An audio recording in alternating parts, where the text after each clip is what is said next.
সর্বপ্রথম আমি আমার জীবন দেবতা পরম প্রেমময় শ্রী শ্রী ঠাকুর অনুকূলচন্দ্রের রাঙা রাতুল চরণে আমার শত সহস্র কোটি প্রণাম জানাই। আমরা উপস্থিত হয়েছি নারায়ণগঞ্জের নতুন পালপাড়া এই যে ধর্মসভা আয়োজিত মাতৃ সম্মেলন অনুষ্ঠানে। আসলে মা বলছিলেন আমার শ্বশুরমশাই ডক্টর রবীন্দ্রনাথ সরকারের কথা। আসলে আমি গর্বিত ওরকম জ্ঞানী গুণী মানুষের বৌমা হতে পেরে, কিন্তু আসলে আমি সুবক্তা নই। আমি কিছু কথা বলবার চেষ্টা করছি মাত্র। এখানে উপস্থিত ঋত্বিক দেবতা এবং স্নেহময়ী মায়েরা, ছোট ছোট কচিকাচা সোনামণিরা এবং সকল ভক্ত সজ্জনের চরণে জানাই জয়গুরু। আমাদের মেয়েদের বৈশিষ্ট্যে ঠাকুর প্রথমেই বলছেন, বৈশিষ্ট্যে যে প্রথম 8টি গুণ, নিষ্ঠা, ধর্ম, শুশ্রূষা, সেবা, সংরক্ষণ ও সুপ্রজনন। এই 8টি গুণের ভেতরে সুপ্রজননের ব্যাপারেই বিশেষ গুরুত্ব দেয়া হয়েছে। বিশিষ্টতা বলতে বৈশিষ্ট্যতাকে বোঝানো হয়েছে যে বিশেষ গুণ, এই বিশেষ গুণের ভেতরে সুপ্রজননটাই সবচাইতে বেশি গুরুত্ব আরোপ করা হয়। কারণ সুপ্রজননের মধ্য দিয়ে সুসন্তান জগতে আসে, আর এই সুসন্তান আসে বলেই জগৎ সুন্দর হয়ে ওঠে। আজ মাতা মনোমোহিনীর কোলে ঠাকুর এসেছিলেন বলেই না ধরাধামে এই পূর্ণ নববৃন্দাবন সৃষ্টি হয়েছে। আমরা প্রত্যেক মেয়েরা এই সুপ্রজনন সম্পর্কে যদি সচেতন হই, একটু জানার চেষ্টা করি। আমরা কত কিছু নিয়েই ভাবি সংসারে, কিন্তু আমরা কখনো এটা ভাবিনি একটা সুন্দর পুতুল তৈরি করতে গেলে সুন্দর মানসিকতা, সুন্দর গুণাবলী, এগুলো দিয়ে যে একটা সুন্দর সন্তান, শুধু যে সে আমার নিজের সন্তান, পরিবারের এটা নয়, দেশ তথা জাতি সকলের জন্যই গুরুত্বপূর্ণ। আজকের এই শতাব্দীতে এসে দাঁড়িয়ে ভালো মানুষের বড় অভাব হয়ে পড়েছে। আমরা সকলেই মা বাবারা ভাবি আমার ছেলে ডাক্তার হোক, ইঞ্জিনিয়ার হোক, কিংবা বড় কোনো বিজ্ঞানী হোক, কিন্তু এটা ভাবি না যে একজন ভালো মানুষ হোক, যে মানুষটা আধুনিক সমাজ রূপকারের কাজে এবং সবাইকে সহযোগিতা করে সবার পাশে এসে দাঁড়াতে পারে। আমরা যদি সত্যিকারের মানুষ ভাবার চেষ্টা করি, তবে সেই শিক্ষাটা আজ দিদি বলছিলেন যে এখানে মাতৃ সম্মেলনের বিষয় হয়েছে আদর্শ জাতি গঠনে পরিবারের ভূমিকা। একটি পরিবারই হচ্ছে একটি আদর্শ বিদ্যালয়, আর এই বিদ্যালয়ের প্রথম শিক্ষিকা হচ্ছেনই একজন মা। এই মায়েদের হাত ধরেই একটি বাচ্চা প্রথম আসে। এই আদো আদো কথার সময় হতেই ঠাকুর বলছেন করে করিয়ে যা শেখাবি, ওইটাই হবে মুখ্যম ছেলে, হিসেবে চল নয় পস্তাবি।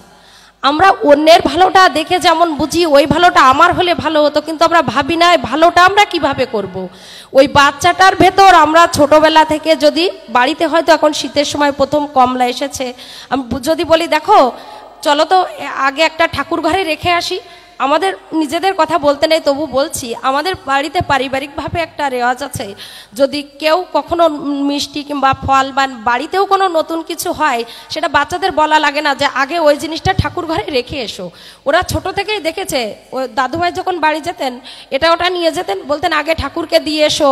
ওরা ছোট থেকে ওইগুলো, তারপর এটা তোমার মাকে দিয়ে এসো, এটা তোমার বড়দিকে দাও, এগুলো আমরাও বাচ্চাদের মধ্যেই এগুলো করাই, এগুলো বলে থাকি। বা ওই সামান্য হয়তো অল্প একটু জিনিস খেতে দিয়েছি, বা সবাই সেটা পেয়েছে কিনা, সবাই সেটা খেয়েছে কিনা, এই যে ছোট ছোট দিকগুলো, এখন একান্নবর্তী পরিবারগুলো ভেঙে গিয়েছে, আমরা ছোট ছোট পরিবারের মধ্যে সবাই এসে পড়েছি, কিন্তু তার ভেতরেও যদি আমরা মায়েরা সচেতন হই, যদি স্বার্থপরতা বুদ্ধির দৃষ্টি দিয়ে না দেখি যে না ঘরে দরজা দিয়ে শুধু আমার বাচ্চাই খাবে এরকম না, সে সবার দিকে চোখ, এই দৃষ্টিটা একদিন তাকে সমস্ত বিশ্বের সবার পরে চোখ নিয়ে আসার, সবার পরে চোখ নিয়ে আসবে এরকম। ঠাকুর বলছেন যে এবার আমি একটু সুসন্তানের দিকে যাচ্ছি। ঠাকুর বলছেন কিভাবে সুসন্তান হয়। প্রথম কথা এরকম বলতে গেলে বলছেন কোনো এক কৃষক, তার হয়তো সে শহরে গিয়েছে, দেখছে বেড়াতে বেড়াতে হয়তো কোর্টের দিকে গিয়েছে, জজ সাহেবকে তার খুব ভালো লাগে, জজ সাহেব কেমন করে হাত নাড়ছেন, কেমন করে কথা বলছেন, ওই ছাপটা হয়তো তার ভেতরে এসে পড়েছে। উনি হয়তো বাড়ি এসে স্ত্রীর সাথে গল্প করছেন, করতে করতে স্ত্রী ওই স্বামীরূপ সন্তান, দেখা গেল স্ত্রীদের মন তো আসলে মেয়েদের মন খানিকটা ক্যামেরার মতো স্বচ্ছ আয়না, ওই ছবিটা কিন্তু তার মনে ছাপে গেঁথে গেছে। ওই বাচ্চা হচ্ছে কৃষক, কিন্তু তার কিন্তু ওই ছোট থেকে ওই বাচ্চার মনোভাব হচ্ছে ওই ম্যাজিস্ট্রেটের মতো। একসময় দেখা গেল ওই বাচ্চা একসময় ম্যাজিস্ট্রেট হয়ে উঠছে। এরকম আমরা যদি এরকম স্বপ্নগুলো নিজেদের মধ্যে রাখি, বাচ্চাদের ভেতর ঢুকিয়ে দিই। যেমন আজকে আমি মা, আমি কখনো একটি মেয়ে ছিলাম, কন্যা, জায়া, জননী, এভাবেই স্তরে স্তরে এগোতে থাকে। আমি আমার ছোট্ট মেয়েটির মধ্যে যদি স্বপ্ন, দেখো তুমি একদিন মা হবে, তোমার একটা সংসার হবে, তো সে সংসারে গিয়ে তুমি কি করবে, এই ছোট ছোট স্বপ্নগুলো ওই মেয়েটাও দেখবেন আমরা হাতা খুন্তি মায়েরা যেগুলো নাড়াচাড়া করি, যখন ছোট মেয়ে বড় হয় ওই খেলনার দোকানে যেয়ে প্রথমেই ওই হাতা খুন্তিগুলো কিনে নিয়ে আসে, মাদের দেখে হাতা খুন্তি নাড়াতে, ওই বাচ্চাটাও কিন্তু ওই হাতা খুন্তি নাড়াতে নাড়াতেই শিখে যায় যে খুন্তি কেমন করে নাড়তে হয়, কখন চচ্চড়ি দিতে হয়, কখন ডাল দিতে হয়, কখন শুক্তো দিতে হয়। এভাবে যদি আমরা প্রত্যেক মেয়েদের যদি শিখাই কিভাবে একজন ভালো মা হতে হয়, যখন কুমারীত্বে পৌঁছে যায় তখন দেখো বাইরের জগৎটা তোমার কাছে কেমন, বাইরের পরিবেশে তোমার কেমন করে চলতে হবে, বাইরের পরিবেশে তুমি অন্য অন্য থেকে তোমাকে কিভাবে সরিয়ে রাখতে পারবে। আপনি সঠিক শিক্ষা দিয়ে দেখুন, আপনার মেয়েও একদিন আদর্শ মা হবে, সে আর 5টা মেয়ের মধ্যেও সত্যতা জাগরণ করে তুলতে পারবে, সভ্যতা যাচাই করে তুলতে পারবে। একদিন দেশবন্ধু চিত্তরঞ্জন দাসদা এসেছেন ঠাকুরের কাছে। ঠাকুর বলছেন, দাদা আরেকটু বসুন, আরেকটু বসুন। উনি বলছেন, না দাদা আমার অনেক কাজ আছে, আমার অনেক ব্যস্ততা, না দাদা আরেকটু বসুন। এভাবে বসিয়েই রাখছেন। বলছেন, দাদা আমার এবার আর না উঠলে হচ্ছে না, তা আমার অনেক বড় মিটিং আছে, আমি না গেলে এটা আমার খুব ক্ষতি হয়ে যাবে। ঠাকুর এ কথাটাই শুনতে চাচ্ছিলেন চিত্তরঞ্জন দাসদার মুখ থেকে। ঠাকুর আস্তে করে বলছেন, দাসদা আপনি একটা মিটিং কারোর উপর দায়িত্ব দিতে আসতে পারেননি, দিয়ে আসতে পারেননি, অনেক বড় ক্ষতি হবে এমন মানুষ আপনি পেলেন না। আপনি যখন থাকবেন না, এত বড় ভারতবর্ষের দায়িত্ব আপনি কার উপর দিয়ে যাবেন?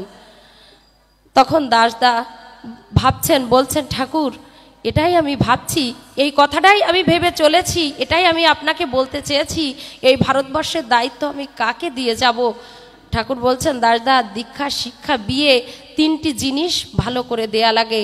মানুষের মূল বুনিয়াদ দেখে মনে হয় মানুষের মূল বুনিয়াদ বুঝি ভেঙে যায়, ধরন দেখে মনে হয় মানুষের মূল বুনিয়াদ বুঝি আসছে, যে সভ্যতা আসছে তার মূল বুনিয়াদ বুঝি ভেঙে যায়। দাসদা এখনই কিছু ভালো বিয়ে দিন, যার থেকে কিছু ভালো সন্তান আসুক। ঠাকুর একদিন বলছিলেন, দেশবন্ধু চিত্তরঞ্জন দাসদা মারা যাওয়ার পর বলছিলেন, আমার ভাষা র আ ক খ কিছুটা দাসদা বুঝেছিলেন। এরকম আমরা যদি প্রত্যেকে ভাবি বা আমাদের মেয়েদের ভেতর যদি এগুলো চারিয়ে দিই, তাহলে কিন্তু আধুনিক সুস্থ সমাজ বা আজকের দিনে সুসন্তানের আর অভাব হয় না।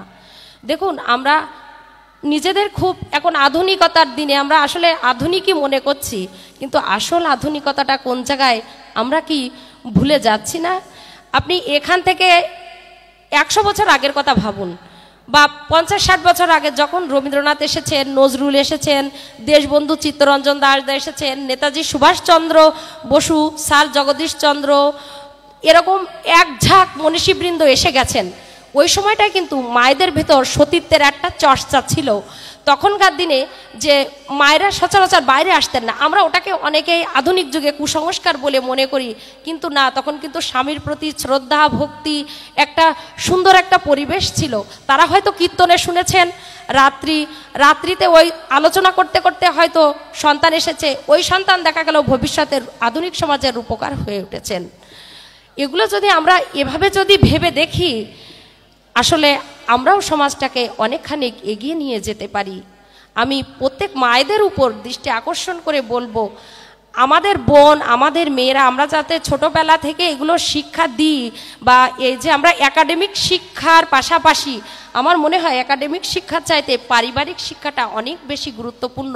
আর সেই গুরুত্বপূর্ণ শিক্ষাটার প্রথম কেন্দ্রবিন্দুই হচ্ছেন মা। একজন মাই পারেন সন্তানের মধ্যে সুস্থ সংস্কারটা ঢুকিয়ে দিতে।